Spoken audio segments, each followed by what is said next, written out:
Hi, my name is Jacqueline Furness. I'm a pastor at the Indian Vineyard Church in Indianapolis. My job is to oversee prayer and healing for our church. And it is my delight, and I'm so excited to be able to share with you my journey in self-care. So I have been in and out of season, but I want to share two skills that has helped me: curiosity and creativity. But before I do that, I want to remind you of the foundation that we get to live in. So Psalms 139:14 says, we are fearfully and wonderfully made. And of course, Genesis talks about how we're made in the image of God. So when I'm not living that out, I want to know why. And when I'm unaware of myself, I call that numbing. And so I want to share my journey out of numbing in order to help you. So I want to start with curiosity. In Scripture, curiosity are words like asking, testing, searching, and wondering. Curiosity is nothing more than asking an open-ended question and not closing it or coming to conclusion, but allowing it to linger and inviting it into another question.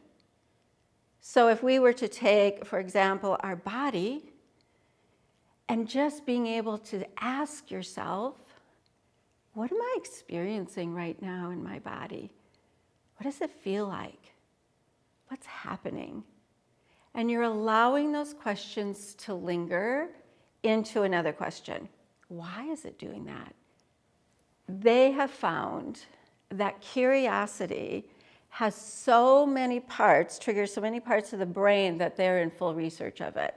But what they all agree on is that curiosity stimulates dopamine, and dopamine is a feel-good hormone. So the more that you stay in the place of curiosity, the more that that's going to rise in you a sense of feeling good and an opportunity for the way God has created you to be able to come up with solutions and creative ideas that will help you to care for yourself in the season that you're in. Now, creativity actually affects 4 parts of the brain: the frontal cortex, the hippocampus, the basal ganglia, and the white matter.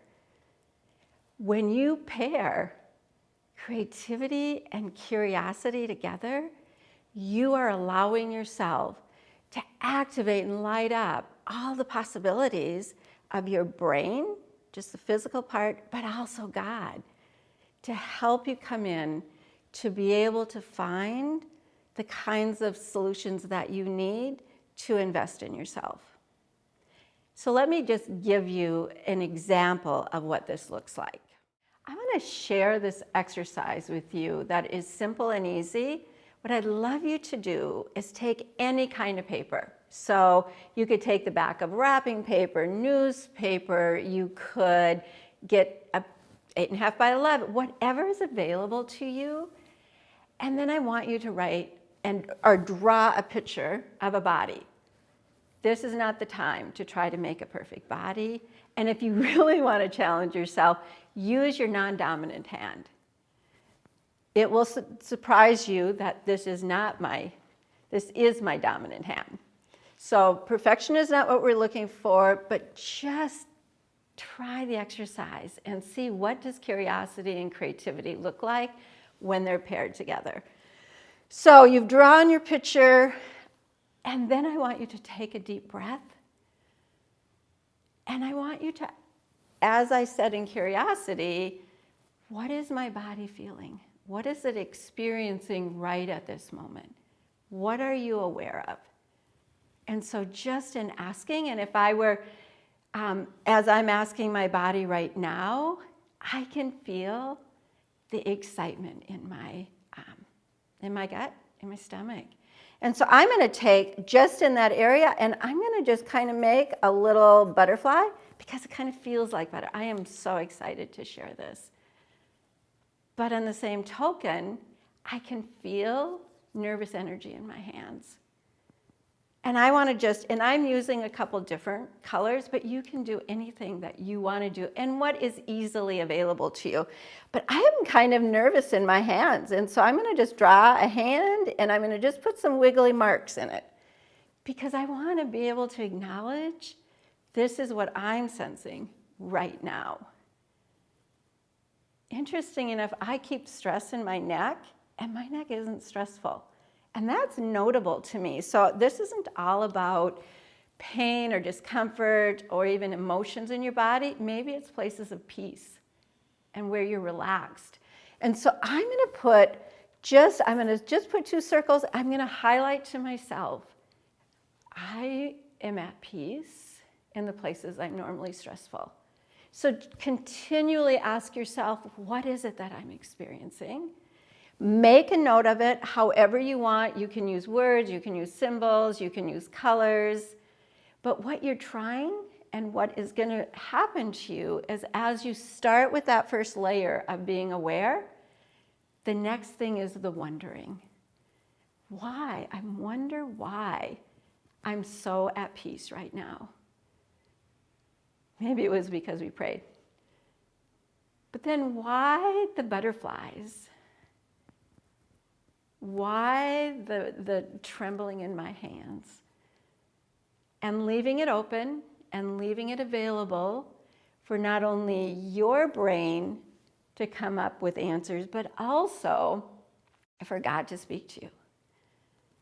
So then the next thing in this is to be able to feel as much awareness as you have at that given moment, and then allow it to sit, and then maybe ask the questions of what matters to you. Do I want those butterflies? Are those butterflies helpful to me? I wonder what I could do if they're not helpful to have them go away. I want to ask myself, are there any solutions to pain? The arthritic pain that I have in my ankle, and I could note that and just go, oh, pain. And I want to wait and not be in a hurry and allow solutions to bubble up, allow the creativity to be able to create new ways to solve problems in your life. And then when you've done your body, there's another aspect of our lives. And I did this on another piece of paper, but you could write it right on the paper that you have. And I'm going to put it kind of as it is my heart. And that's our soul and spirit. Because we want to be curious about that too. And I'm going to ask those questions. And I'm going to write the answers that are the questions that I've asked. What am I lingering? What do I need to know? What am I inviting into new solutions? And so that might be in my mind. I first want to be, what are my thoughts? What am I thinking right now? And what am I feeling? And just be aware. And then ask, why those thoughts and not another? Why those emotions and not another? And then looking at your will and just wondering, is there any resistance in my will to choose good things for myself? And then we have our spirits. Do I feel, and asking myself the question, is my spirit fully connected to God? I'm wondering if there's more. I'm inviting the possibilities of more. And then whatever answers or questions that you have, you can just draw them or write them. Use color, use symbols, or write whatever the words they are. And then breathe. And allow not your old answers to close off the process. So what you know to be true, resist those and ask for new solutions, new ways, new invitations. It is the pairing of creativity and curiosity inviting you to be able to look for more and to help you better care for yourself. Self-care is the action of valuing who you are and who others are. Coming full alive to yourself is important, and it is important to be able to not allow yourself to stay in a numb state. Curiosity and creativity is two skills you can develop in order to come out of that state. And I want to remind you that you, as God sees you, you are fearfully and wonderfully made. You are in the image of God. And that's worth building a foundation from. Thank you so much.